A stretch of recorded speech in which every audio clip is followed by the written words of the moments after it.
sa'yo. So, air sign, let's start your reading. What do we have here for the sign of air sign? Gemini, Libra, and Aquarius for the sign of air sign. Gemini, Libra, and Aquarius. What do we have here for air sign?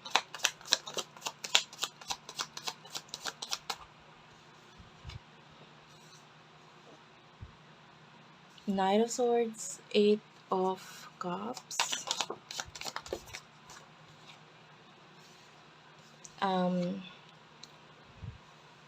This is the Ace of Wands and the Three of Swords. And bottom of the deck is the Nine of Pentacles.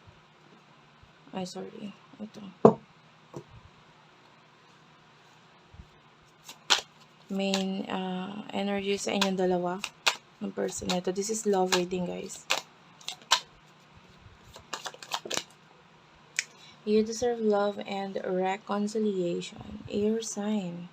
Alam mo, nakakaramdam ako ng maraming like this. Could be a soulmate connection. Ngayon nag-open yung gate natin for reconciliation, especially with the soulmate, with the twin flame. I mean, if you think that you're dealing with your twin flame, with your soulmate, tapos may communication ngayon, especially ang daming retrogrades na planet ngayon. Pluto, Uranus are in retrograde. Neptune, Saturn.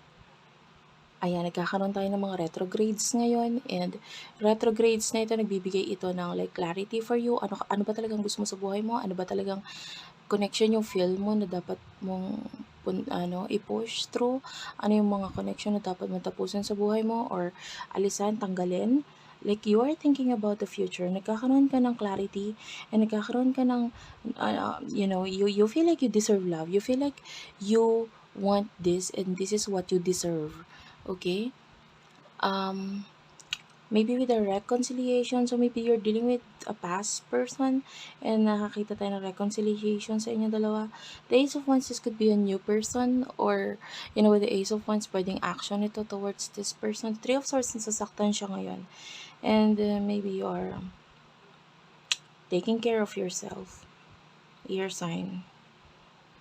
So, malaki yung naitutulong ng retrogrades ngayon na nangyayari para magkaroon ka ng, like you do have here, attention with the red flags.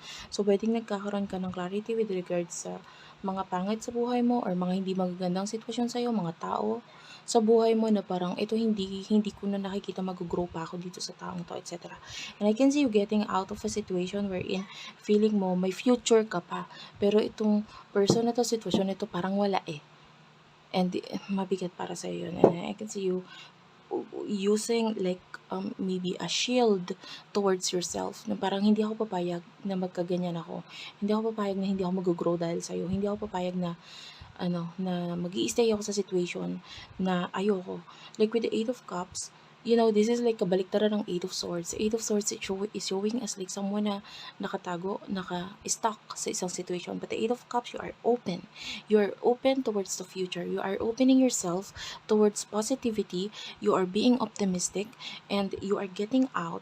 Like the Knight of Swords maybe you are being the knight of your own experiences in life. Knights, maybe in the past, nangangailangan ka ng knight sa buhay mo.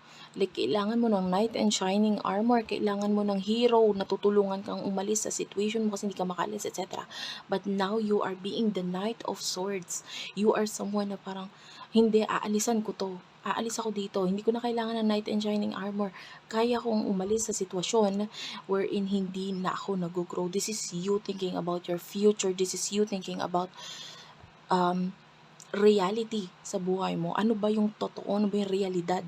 Ngayon, you are being awakened right now. Para kang nahimasmasan. Parang kang natanggalan ng helmet dito with regards to your present situation, past situation, and what you want to be or what you want to have in your future situation. Okay, so alamin natin what do we have here for air sign messages. Kukuha tayo sa card na ito.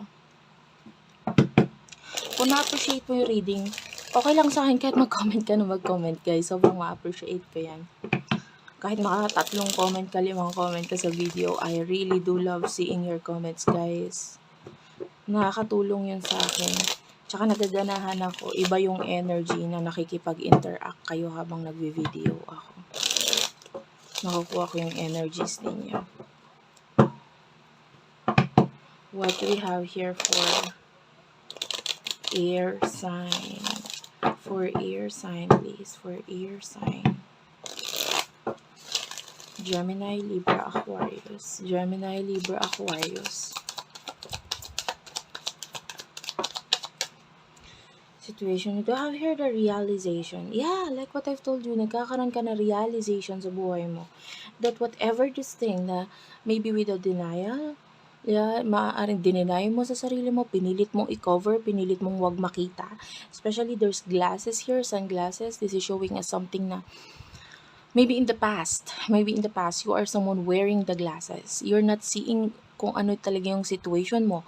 Hindi mo nakikita yung sitwasyon mo na ikaw ay ganito na pala.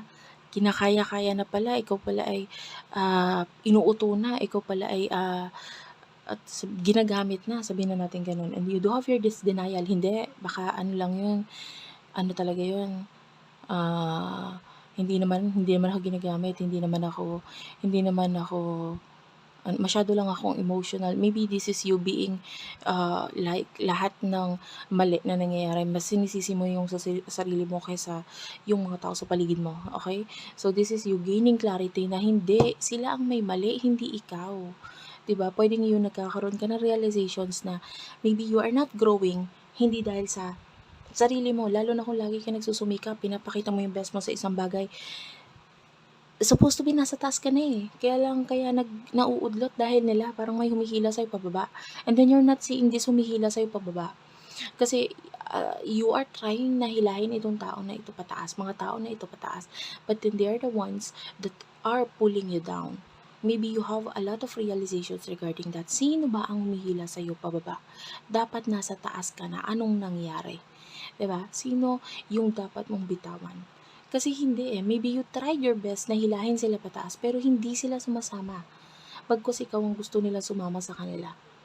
Okay? These are people, maybe friends, maybe relationships na hindi okay para sa'yo. And you have this realization right here. Pretending, yeah, I feel like for some of you, alam mo na yung mga tao, or maybe you have gained clarity kung sino itong mga nagiging honest sa'yo, hindi nagiging totoo sa'yo. Trash and TikTok is here, and okay, you don't have here lockdown. I mean, I rarely read reversals, but this one is a lockdown, but naramdaman kay reversal energy, so let's read this in reverse. And alamin natin yung mutual energy for the both of you. You do have your passion. Bottom of the deck, true love. Let go of control issues. Okay. So nakikita natin na with regards to this, with regards to your person in the near future, well, nakakita tayo dito ng a lot of love between the two of you. A lot of releasing na gagawain. And we do have your TikTok. So nakakita TikTok. So this is showing to me as like, can you see the sun? It's like the sun is setting. So maybe in order for this reconciliation to happen, meron tayong nakikita dito na mga kailangan itapon, alisan. So maybe this person is also doing that thing in order for this reconciliation to happen. Kailangan may i-release, kailangan may alisan, may tanggalin, because this thing is no longer working.